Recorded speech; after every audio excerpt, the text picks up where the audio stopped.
Hello there, and welcome back to another episode of the Astriva Masterclass, where we bring HR and TA professionals to help you upskill your abilities in your career. I'm Joey Price. I'm the host of the Astriva Masterclass, and I'm joined by two awesome guests, Adonica Black and Robert Daugherty, and we are going to unpack DEI best practices. Now, we brought two of the world's leading experts in this field so that we can have a healthy, fun, and focused conversation to help you move the needle in your DEI efforts. So, I'd love for the crew to introduce themselves. Adonica and Robert, could you please share the world who you are, what company you're with, what's your role, and maybe a fun fact that we wouldn't know about you just by looking at your LinkedIn profile? Adonica, you first. Sure. Hi, Joey. Thank you so much for having me. I'm Adonica Black. I am Director of Global Diversity and Inclusion for LexisNexis Legal and Professional. And a fun fact about me, I'll give you two fun facts. First, I am the eldest of 11 children. So that makes me the big sister extraordinaire. And I think that really filters it way into my personality in a lot of ways and how I work. And then also, I'm an avid traveler. I've been to over 35 countries and hoping to go to more, and really excited to bring that global interest and perspective to my work. And I'm excited to be here with you today. Thank you. Thanks for being here. Robert. Yeah. Wow. 11 children. That's A lot. kudos. So super excited to be here as well. My name is Robert Daugherty. I'm the Senior Vice President of Global Talent Acquisition for Zoominfo.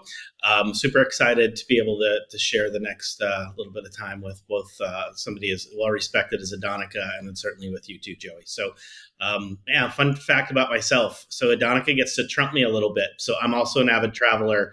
I have been to 34 countries, so she is one ahead of me. So now I'm going to have to make it a competition, and we'll see if I can pass her. So that's really the big one for me. I used to work for American Airlines and kind of fell in love with travel and enjoy learning about different cultures, different foods, and it's something that's been a big passion of mine. Robert, maybe we can plan a trip together. That'll be fun. Would love There that. we go.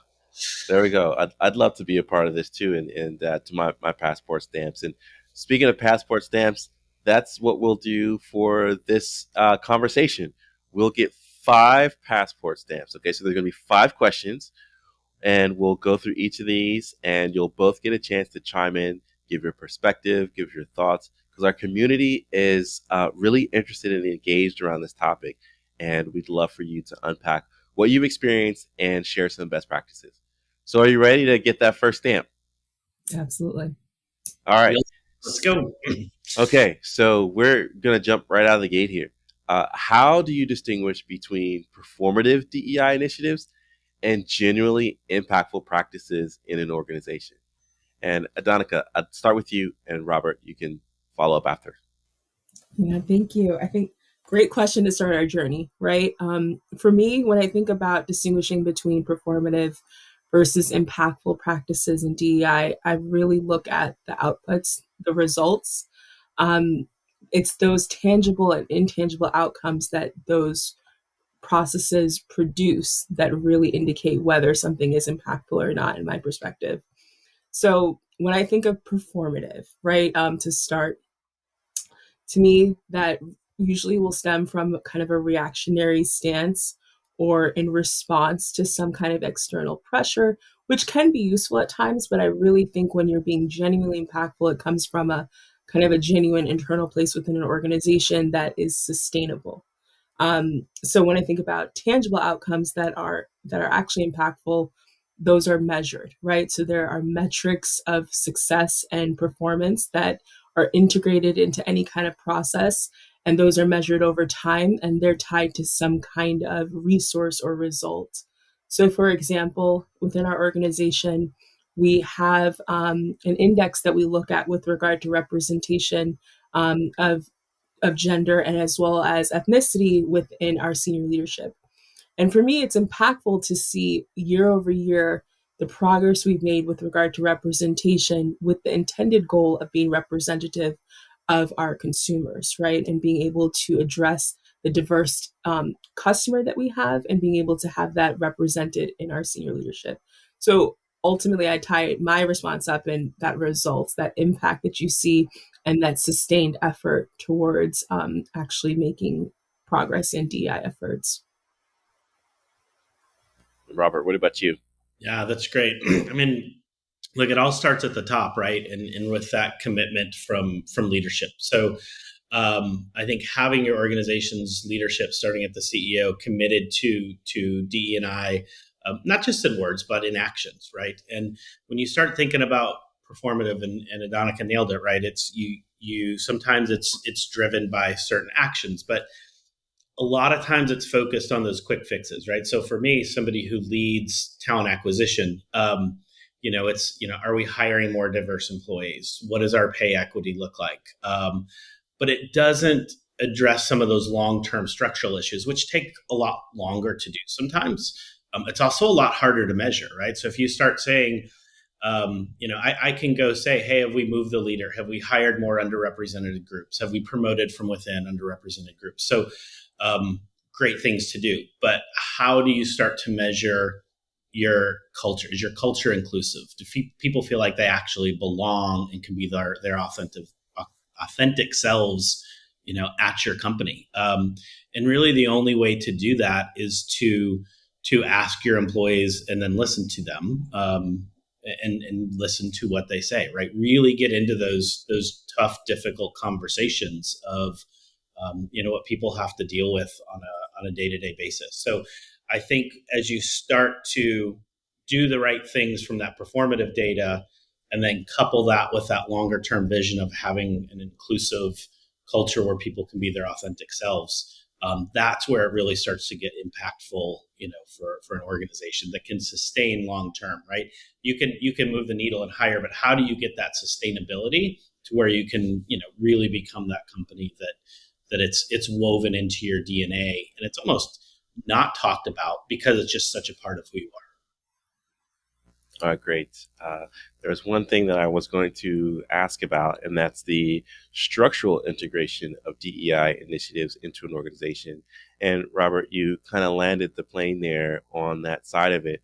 But maybe Adonica, if you talk about what that means to you, maybe integrating DEI into corporate culture, and what are some best practices in that regard? Yeah, I think Robert really hit on something there, which is the feedback, right? Because we do this work so that we're serving our talent. And in getting their feedback, we are able to iterate and continue to improve upon our D&I processes and our D&I work. And structurally, I think as a business, you really have to think about how do you incorporate receiving feedback and then iterating on that feedback structurally. So, for example, within our business, we have an employee opinion survey, like many others do. And we have some specific questions in there where we're asking our talent, anonymously, of course, to respond to their sentiment around inclusion and diversity and whether they believe our business is committed to inclusion and diversity, allowing them to give qualitative responses as well. And we also measure psychological safety, measuring how psychological safety impacts teams specifically.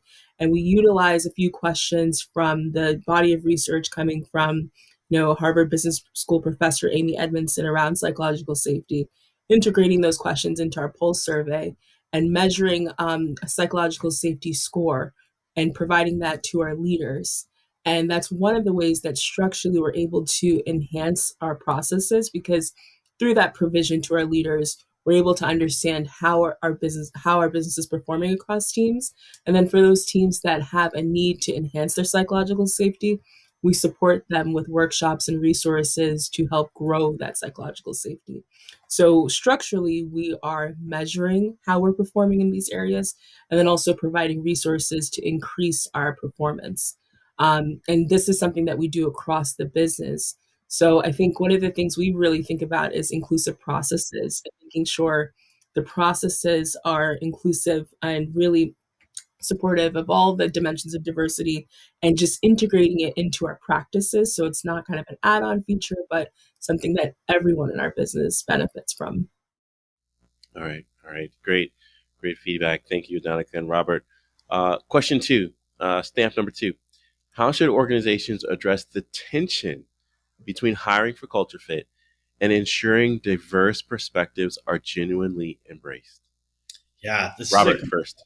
yeah, I think a great question, especially for when I think about Zoominfo and kind of where we are in our journey as a company, right? So my two previous companies, I ran talent acquisition for Lowe's and then American Airlines before that. So two organizations that had been, very long established, have been around, a number of years. We're both of them leaders within the DE&I space. So now coming to the tech industry, and as you're aware, right, the tech industry has its own problems, right? It's probably been further behind than most industries when it comes to DE&I. So for me, we've had a lot of conversation around cultural fit versus cultural add, right? So especially on the tech space where it's been, predominantly male driven, and predominantly white male driven, having if we just keep adding people who fit our current culture, we're never going to change and start to move that needle. So what we've really focused on is,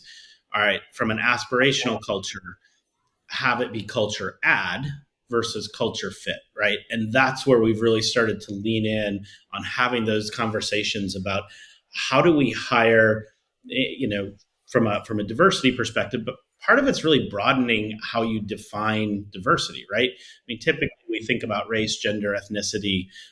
You start to think about, sexual orientation. You think about, veterans and disability. But for us, it's also about different experiences and perspectives, right? So often in the tech world, it's like, oh, I need to go hire somebody else who's coming from another software company. And where we really started to see a lot of success is really broadening that. Like me personally, I did not come from a tech space. So I bring a whole different perspective of how we go to market and actually go attract and bring in talent. We've had success hiring people from, that are doing software sales that are coming from, selling solar panels, right? Those door-to-door people who are selling, pest control services and those types of things. So it's really broadening beyond just, what you can see in somebody, and also what their experiences and backgrounds and perspectives are. And I think that's really helped us drive some change of just bringing in those different perspectives of how we do things. So I think that, for us, especially that whole culture fit versus culture add has been a great conversation that over the last really probably 8 months or so, we've really started to see a change where people are like, yes, let's actually open it up and think about the different experiences we're bringing in. So we don't just keep doing the same thing if you get everybody in the room who all have the same experiences that they've been through. Yeah. If I could add to that, Joey, I think Robert really touched on something that um, mirrors how we look at it. And I'll frame it maybe just with a couple different words. When we think about culture and how to address that tension, we really, as a business, are trying to move towards a value fit because we recognize that adding to culture maybe centers a specific culture. So we're trying to think about how do we identify specific values that are important to our business that can come from any background, right? And I think that's exactly what Robert's talking about when he made that connection between transferable skills, right? In a sales setting, for example. For us, one of the things that we've been researching and kind of implementing to help us achieve this in our talent acquisition is structured interviews and also making sure that our role advertisements are inclusive in nature. So we've implemented a role mapper tool that has de-biased the language in our roles when we're posting opportunities, and it's also helped to really essentialize the requirements of the job because we've identified through data and research that extensive job advertisements tend to turn off specific dimensions of diversity, whether it be gender or different backgrounds, because that imposter syndrome kind of creeps in where you think if I don't meet all of these 20 requirements, I may not be a good fit for the role. when really there are 7 listed that are actually essential to the job and the others that we will develop for, right? So that's one of the ways that we've really started to integrate, making sure that our business helps to attract that diverse talent. And then I mentioned structured interviewing. So making sure that each candidate has the same experience to eliminate and mitigate any kind of selection bias that may creep into that kind of interview process. So a couple of things to think about when you're operationalizing your D&I practices. But I also want to highlight that in addition to that hiring of talent, we also have to prepare the business, right? When you're bringing in diverse talent, to be receptive to it. And that really comes back to that bedrock of psychological safety and helping everyone to understand why is that important and how do you actually do something like create psychological safety. So it's not just bringing in and recruiting and acquiring diverse talent, but also making sure there's that sense of inclusion and belonging in the business, so when you get the talent you can retain and develop them as well. So, Adonica, you mentioned something great that we'll continue this conversation maybe on another layer. So, Robert, I know that you'd love to respond, and you absolutely can with this question. So, you mentioned attracting the diversity, but it's really about embedding the equity and inclusion, right? So, what strategies are most effective in promoting not just diversity, but the crucial aspects of equity and inclusion in the workplace? Robert, you can go first, and if you had a thought you wanted to tack on to Adonica's, please, and then go ahead and answer that next Yeah, question. I'll actually kind of weave it in here because Go for it. um, they kind of go hand in hand. So again, I think from a strategy, I mean, there's lots of different things. Again, I think it starts with leadership commitment. I think from a recruitment and hiring perspective, it's thinking differently about your outreach and being very intentional and deliberate about whether that be if you have if you're specifically looking from campus recruiting, right? Are you going to HBCUs? Are you going to HSIs? Like, how are you partnering with groups on campus, right? And specifically, for fraternities or sororities or business groups that really cater to underrepresented groups. So I think there's a lot of those, right? I'm a big believer in wherever you are in your journey, like start measuring it. Nobody's perfect. There is no company out there that does DE&I so well that they're like, okay, we're done. Like it's done, right? So I think as long as you kind of show that commitment wherever you are, and that says, hey, wherever we're at, we're going to kind of do that baseline. And are we continuing to move the needle in the right direction? And are the things that we're doing working for us or not? Because there is no one size fits all that works well for everybody across the board, right? You really have to figure out what figures out to your what plays in your industry, what plays in your specific geography and locations, the types of people that you're trying to bring in and hire. So, my big piece of advice is try a little bit of everything and really see what works for your organization. As you start to get into kind of your current employees, right? Things around, mentorships, being able to have those programs to support underrepresented employees, employee resource groups, always good. I think how you engage with them is really important because if you just create an ERG and all you have are the same people in an ERG and they don't integrate or actually provide kind of insight into the organization or be able to have a voice, then it's almost just like, okay, we've created this group. So you hang out with people who look like you, think like you, but there's no interaction between the two. And I think just being very transparent about what you do. To the other part around, um, which Adonica hit on a little bit, but how do you really build that culture piece? And I think so much about it is to have difficult conversations with people. I am a middle-aged white male, right? I will tell you one of the most impactful things I have ever done in my career when everything had happened with George Floyd, and we had all of the social unrest, and we had all of the political turmoil, and We had middle of COVID. Like, we were in a bad spot as a country. There was so much happening and so much tension. And as a leader, the CEO of Lowe's, Marvin Ellison, who was one of only at the time 4 Black CEOs of our Fortune 500, which still to this day boggles my mind that we're so far behind on things like that. But he said, typically when you think about work, there's things that were always kind of taboo, right? You don't talk about race, you don't talk about politics, you don't talk about religion, and you really don't talk social issues, right? And what I loved is he came out and not only said, you can talk about this. He goes, but my expectation as a leader, you are talking about this. So I just started having these conversations with my team and just started asking the question, like, how are you doing? Like, tell me what's happening. Like, are you okay?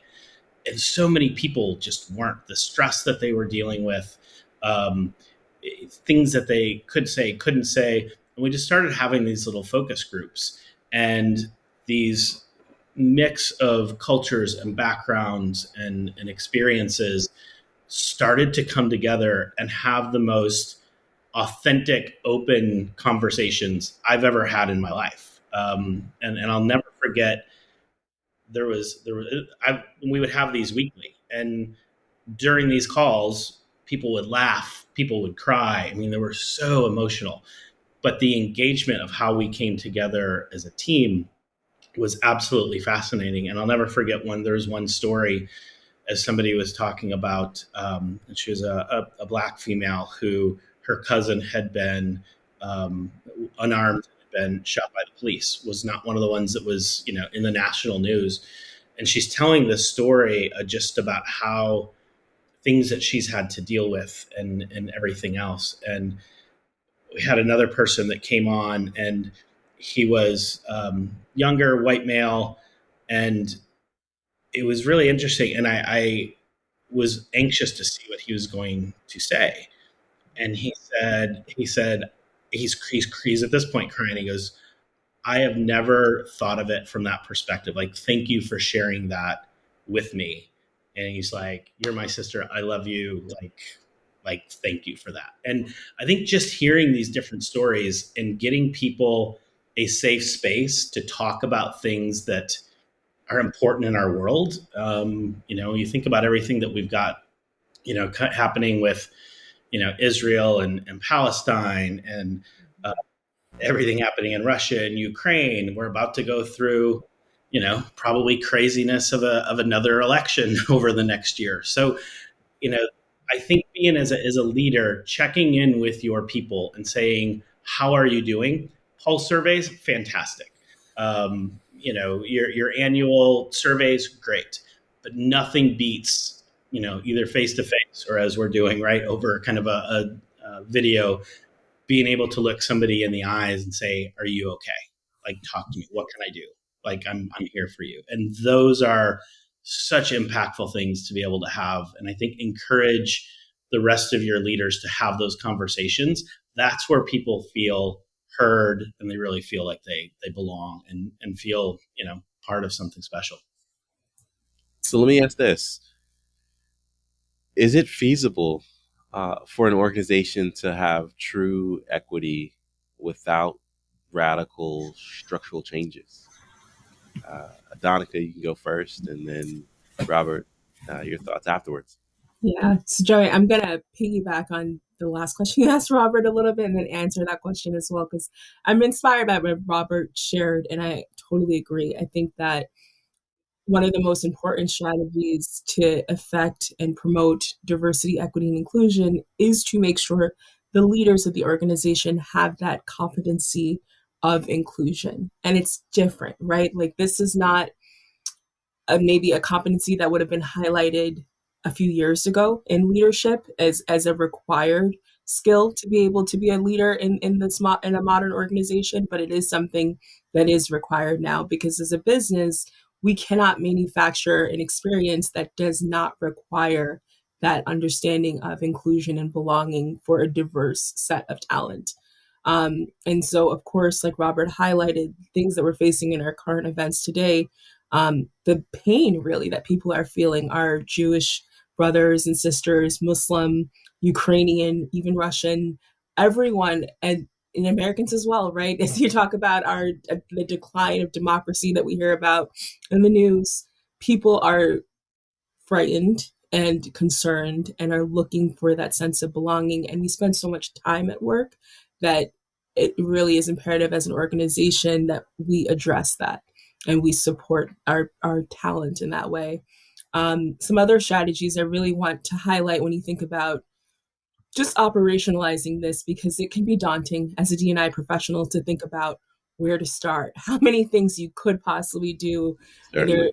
I don't think it ends, honestly, because there will always be an opportunity to create greater equity. So some of the things we think about are our processes and really making sure that our processes are inclusive where we can enhance them. And I also want to highlight, for example, here in the United States, the recent Supreme Court decision around affirmative action in higher education. It's relevant to our business because our mission is to advance the rule of law. We're a legal technology company, so we have a lot of legal practitioner customers. And then when you think about the intersection of the Supreme Court, it affects everyone, not just higher education institutions. And there is a lot of concern in the D&I community around whether we can continue our efforts, whether there will be backlash. We've seen the lawsuits that are coming up with some activist litigants who are trying to roll back inclusive processes or their view of them. And as a business, we're looking at it as an opportunity to really just kind of strengthen our processes so that they're inclusive for everyone and really highlighting how our D&I journey helps make everyone's experience in the business better, not just a specific subset of our talent. So we're looking at things like inclusive recruitment and hiring, making sure that we've implemented a blind application process where we're able to eliminate some identifying factors when we're looking at candidates to reduce unconscious bias, implementing diverse interview panels from a varied perspectives and diverse in the true sense of the word. So from senior leaders, from seniority rather, from looking at different teams being a part of the interview, different actual identity backgrounds so that we are looking at a candidate holistically. I mentioned the standardizing of the interview questions themselves and that structured recruiting process. So that's some of the things we're doing in recruitment. And then when we think about the onboarding, we are really being intentional about making sure that our new hires and our continued retained and advanced talent understand our culture and our commitment to DEI. And we do that through an onboarding module that everyone goes through, sharing the stories of impact in our culture and helping people understand how they can participate as well, and helping them to understand that there's ways for them to get involved and also be supported from whatever perspective they bring. And then, of course, in that development piece, we're really being very intentional and focused about how do we develop talent. And so that is two parts for us. One, helping the individual talent actually think about what do they see for themselves in their careers, what skills do they need to get to enhance their development, and then also for their leaders, coaching their leaders on how do you grow talent. And it intersects with D&I because we have seen that with certain backgrounds, there may not be an understanding of how does this process work? What does this promotion process look like? So we're trying to make that much more transparent, and encouraging our leaders to make sure that they're having these conversations with everyone, so everyone feels that sense of support. And then, of course, our communication, what we say, and then what we do behind what we say is really important. And so, as a business, I'm proud of how we have moved towards addressing things rather than letting things kind of foster into silence, where there may be questions about what is the business's value, but actually talking about it, even if it is controversial, like Robert said, is important because people at least feel acknowledged. We may not always get it right, people may not always agree, but it's important to just allow for that conversation, which I think kind of comes to your question around whether radical structural change is required to achieve equity. And I think that I'm going to give you a lawyer's answer. That's my background. It depends, really. I knew that was coming. Um, I think that where we need radical shifts is when we see existing structures that are just fundamentally misaligned with our goals, to eliminate biases and inequities, right? So if there are instances that we've seen where people were just not represented or included in a way, then yes, that's a radical shift that needs to change. We've seen that, for example, in our advancement of our benefits policy and making sure that we are recognizing modern families and how they need to be supported through health and wellness. And then I think where you have kind of incremental changes are those day to day things that you can react to based on the data we get, right? And the qualitative and quantitative analysis we have around how do we continue to push the needle in D&I and respond to what is required and being asked of us by our talent. So it's both. And I think that there's a way to do both and also help people to understand why you may see something radically change in certain instances because it was profoundly impacting a group or an individual, and where you may see incremental improvements because we just know better, so we can do better. Robert, what are your thoughts on radical structural changes and if they're needed? And we've gotten a lawyer answer, so let's another perspective, another That was perspective a of the room. fantastic answer. I just kept saying yes, yes, yes, yes. She absolutely, For Adonica, you're sure. 1,000% accurate, right? I mean, I think there's, see, my answer would be, well, she says it depends. I would say yes and no. So it's kind of the same answer. I'm just not eloquent in my response. Um, but I think there are, if you want to, it depends kind of where you're at as an organization, right? But I also think there are things that could be radical, but aren't necessarily that hard to do, right? So there's just, I think again, starting at the top, and the fact that I've got a CEO in Henry Schuck that is so passionate about this and um, makes my life and job so much easier when you have that support from the leadership, and making sure that we have a diverse board of directors, and that we continue to expand and diversify our C-suite and our EVPs and SVP levels. So but I think there's also some of those things that you can just start doing, right? Start measuring things, start being transparent about where you are as an organization, right? And I think, as for job seekers that looking for companies, that I think seeing that, hey, here's something that this is important enough for them to put on their career site or a different page, right? Or start reporting off of this. This matters to them. So that's a really, really good thing. I think being able to, again, have that accountability and transparency around, DE&I metrics and that reporting is important. But I think that investment in, education and training, right? Whether, again, you're talking about unconscious bias or discrimination or inequality, all of that I think is also really important. I think it also has to be done with, kind of caring. So I think that change management of whatever it is that you do has to be rolled out the right way. A really strong communication plan that we're not doing this to check the box, right? We're not doing this because we're supposed to do it, or we're not doing this because somebody on the board told us to do this, right? We're doing this because this matters to us. This is the type of company that we want to be. This is the environment and culture that we want to happen. So, I think in order to achieve that true equity within an organization, there's probably always some radical pieces, because there's also the pieces that are really hard, right? When you have kind of deeply rooted issues. So going back to what Adonica said around looking at, your structure and your policies and your practices, but being really honest to say, all right, are we as inclusive as we can be with this, right? What do we need to do different?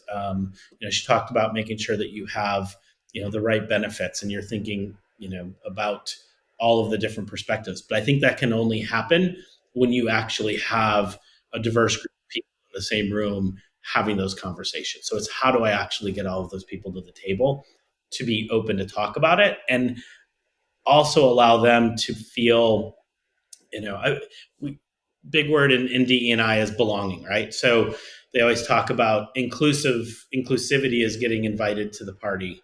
Belonging is now I get to dance however I want this party, right? So I think getting a seat at the table doesn't solve the problem, right? It's being able to not only have a seat at the table, but have a voice, and also to have another group of people around you that have open ears willing to listen to their experiences, their beliefs, their thoughts. And I think that's when you can get to that. Not easy to do all the time, right? Because it's not just how people look around the table, it's that other piece of being able to comfortable speaking, and then just as important, comfortable hearing. All right. This has been a phenomenal conversation thus far. And I've loved hearing your perspectives on this topic. And I know that our community has enjoyed it as well. Uh, we've got one more question. So, one more passport to stamp, uh, one more stamp for your passport. But what I would like to do, I'm going to change this question a bit because I think we've kind of answered it as I've got it here in front of me. What I gather is, organizations are on a spectrum. And so what might be radical for one organization may be, a best practice in another. So no organization is in the same place with regard to their DEI efforts. So what I will ask is, in order to make sure that DEI efforts are impactful and we're able to measure that, what are some of your favorite metrics that you like to use to capture the impact that DEI initiatives are having on your organizations? Daugherty, go for it. All right, thank you. So such a good question, and I think it's something that D&I professionals, human resources professionals in general, think about all the time. I know, Robert, you said your organization right now is evaluating like what metrics and tech stack do we need, and I think we are all doing the same, and we're constantly wondering whether there's that magic resource that will help us to get everything we need. And I haven't found it yet, so if you do, please let me know. But for us, and for me, really, I think that data and metrics are extremely vital to making sure that our practices are effective. And I also think that it's important to have a perspective of being data informed, not data led, because there are qualitative things that we need to also account for, experiences, emotions, kind of individual stories that just sometimes may not show up in the metrics that are captured through traditional settings. So I'm always a big proponent or supporter of actual tangible resources, right? Because I go to several conferences, I talk to D&I professionals all the time, and when I get like a resource that I can actually utilize, it's golden for me. So I want to give a shout out to a tool that we've utilized internally called the Global Diversity, Equity, and Inclusion Benchmarks tool.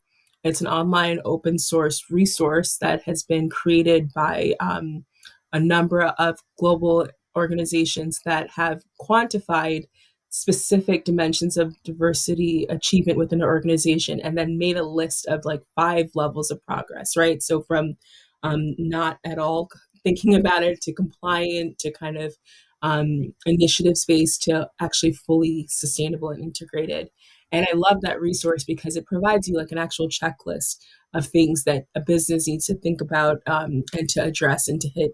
And it's a long list, right? So those are things that we can really dig our teeth into and work on over time. Some other metrics that I think are important to think about and really helpful when you're looking at your position within D&I and your progress are things like your representation metrics. So a breakdown of your talent force by gender, by race, by ethnicity, by gender identity, and other by age and other demographic factors, especially when you're looking at your roles and within leadership. Looking at your retention rates, so comparing the retention rates across different demographics will tell a really compelling story around development. Pay equity audits are important, and looking at that through the dimensions of diversity are essential. Promotion rates, another aspect of looking at by demographic, who's being promoted and how are they being developed is important. And then also thinking about when we do D&I training, is it being well attended? What is what we call that promoter score within our business, the NPS of the training, and was it as effective for the intention that we had? And then there are some other things that you can think about, right? Feedback on training, your supplier and vendor diversity, whether you have a mentorship and sponsorship program, exit interviews. That's a really interesting, I think, emerging resource that we've been looking at. So when people are leaving the business, you can understand why and what challenges you may have to continue to address. And then that overall community engagement, which leads to those qualitative assessments, which we operationalize through focus groups and opportunities to tell their stories, which I think Robert talked about as well, where people share vulnerably. All of those things are metrics, quantitative and qualitative, that can be folded into a really comprehensive D&I strategy. Okay. And Robert, if you can share maybe one and then how folks can find you on LinkedIn or wherever else you show up on the interwebs. And then Adonica, if you can share how people can find you. And then we'll land the plane on this wonderful conversation that we've had on the Estriva Masterclass talking about DEI best practices. So Robert, what's your metric and how can people find you online? Well, the good news is Adonica named all my other ones. So Okay. fantastic, right? I'm a statistics major, so I'm a math nerd that I bring into recruiting. I think the big one for me is because she said one thing that was so important, which is ensure that it's data informed, not data led. So we look at if I think of four main buckets through, then I'll focus on the recruiting cycle, right? So from the time somebody applies to the time we send them to the hiring manager, to who gets interviewed, to who gets hired, right? And if I just think of those four big buckets, what I want to see is consistent kind of numbers throughout. So if you think of it as a pie chart, I'll just use male and female as one example. So if I have 50% male applicants and 50% female, what I want to see is that ratio go throughout that process. If I start to see that it goes from, that I end up at 80% male hires, I have to figure out where in that process are things breaking down, right? Is it at the people that we're sending to the hiring managers? Is it the people that we're actually interviewing, or is it the ones that we're actually getting hired? Because somewhere in there's a problem and something's broke. So being able to use metrics to then start to get to root cause or to go improve things or make things more equitable, I would say would be my kind of one big piece of advice. But really that data inform and then use that to go ask the other key questions. I think is really important. So as for me, would love for people to connect. Find me, I think just at Robert Daugherty at Zoominfo is probably the best way to find me on LinkedIn. Happy to connect. I always love having these conversations. I'm also a lifelong learner. So as Adonica is talking, I'm sitting writing notes myself just about things that I'm thinking about that I want to take back and make sure that we've got covered and implemented. So have absolutely enjoyed the conversation with the two of you and look forward to more conversations in the future. Awesome. Thanks. Absolutely. It's been a pleasure to have you, Robert. And Adonica, how can people find you on LinkedIn or wherever you are on the internet? Yep, I'm Adonica Black at LexisNexis, legal and professional on LinkedIn, and I would be happy to connect with any and everyone that are interested in promoting D&I work. And like Robert, I absolutely am a lifelong learner as well. So likewise, Robert, taking notes and really utilizing my growth mindset here from what you've shared. And I thank you both for just a wonderful conversation. All right. Well, it's truly been a pleasure. And I know our community really enjoyed and took value from this experience. So we are just going to wrap this up with the bow. I hope you all feel as though your passport stamps have been helpful and beneficial. I wish you many more enjoyable travels, and let me know if you all plan that trip. I think that would be fun to maybe go on a DEI tour of some sort and speak with businesses in a country. All right, check out more of our growing catalog of the Estriva Masterclasses. And until next time, I hope you have a great week. Thanks.